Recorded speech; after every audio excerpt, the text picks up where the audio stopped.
सफलता का रहस्य। एक समय की बात है। रोहित अपने मम्मी पापा के साथ छुट्टियों में अपनी नानी जी के घर घूमने आया। वह खेलते कूदते नाना जी के पास पहुंचा और बड़ी ही उत्सुकता से बोला कि नाना जी, जब मैं बड़ा हो जाऊंगा तब मैं एक बड़ी कंपनी का मालिक बनूंगा। क्या आप सफल होने के कुछ उपाय बता सकते हैं? नाना जी ने हाँ में सर हिलाया और बिना कुछ कहे रोहित का हाथ पकड़ा और उसे अपने बाग की ओर ले गए। वहां जाकर नाना जी ने दो छोटे छोटे पौधे दिखाए। एक को उखाड़ कर घर के अंदर गमले में लगा दिया और दूसरा पौधा उन्होंने घर के बाहर लगा छोड़ दिया। अब बताओ बेटा कि इन दोनों पौधों में से भविष्य में कौन सा पौधा अधिक सफल होगा? नाना जी ने रोहित से पूछा। रोहित कुछ समय तक सोचता रहा और फिर बोला, घर के अंदर वाला पौधा ज़्यादा सफल होगा क्योंकि वो हर एक खतरे से सुरक्षित है, जबकि बाहर वाले पौधे को तेज धूप, आंधी, पानी और जानवरों से भी खतरा है। नाना जी बोले, चलो देखते हैं आगे क्या होता है। और वे बाग में फूलों में पानी डालने लग जाते हैं। नाना जी दोनों पौधों पर ज़्यादा ध्यान देते रहे और समय बीतता गया।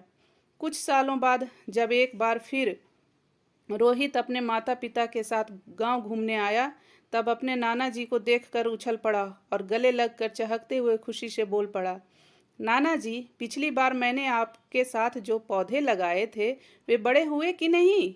नाना जी मुस्कुराए और रोहित को उस जगह ले गए जहां उन्होंने गमले में पौधा लगाया था। अब वह पौधा एक पेड़ में बदल चुका था। रोहित बोला, नाना जी, मैंने कहा था ना कि ये वाला पौधा ज़्यादा सफल होगा। नाना जी बोले कि बेटा, पहले बाहर वाले पौधे का हाल तो देख लो।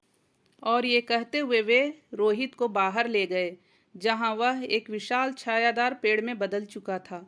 उसकी शाखाएं दूर तक फैली हुई थी और उसके छांव में खड़े राहगीर आराम से बातें कर रहे थे।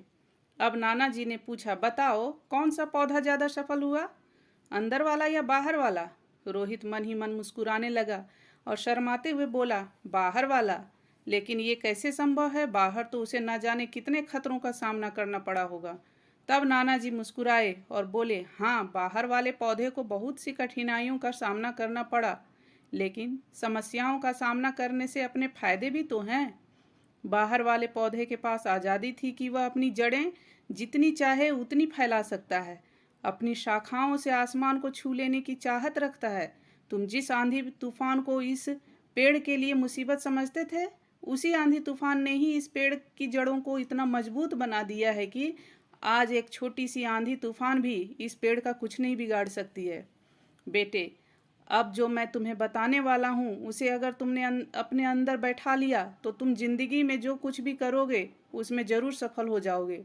उन्होंने बोला कि अगर तुमने जीवन भर सिर्फ अच्छी विकल्पों को ही चुनते रहोगे तो तुम कभी भी उतने सफल नहीं हो पाओगे जितनी तुम्हारी क्षमता है। लेकिन अगर तुम तमाम कठिनाइयों के बावजूद इस दुनिया का सामना करने के लिए तैयार हो तो तुम्हारे लिए कोई भी लक्ष्य हासिल करना असंभव नहीं है। रोहित ने लंबी सांस ली और उस पेड़ की तरफ देखने लगा। वह नाना जी की बातों को समझ चुका था। आज उसे सफलता का एक बहुत बड़ा रहस्य मिल चुका था कि जीवन में हम जिन रुकावटों एवं कठिनाइयों को सफलता की बड़ी बाधा समझते हैं, वही हमें मजबूत बनाती हैं और जीवन में एक सफल व्यक्ति की पहचान दिलाती हैं। तो दोस्तों, उम्मीद करती हूँ कि ये कहानी आपको अच्छी लगी होगी। अगर अच्छी लगे तो वीडियो को लाइक, शेयर और सब्सक्राइब करना न भूलें। धन्यवाद।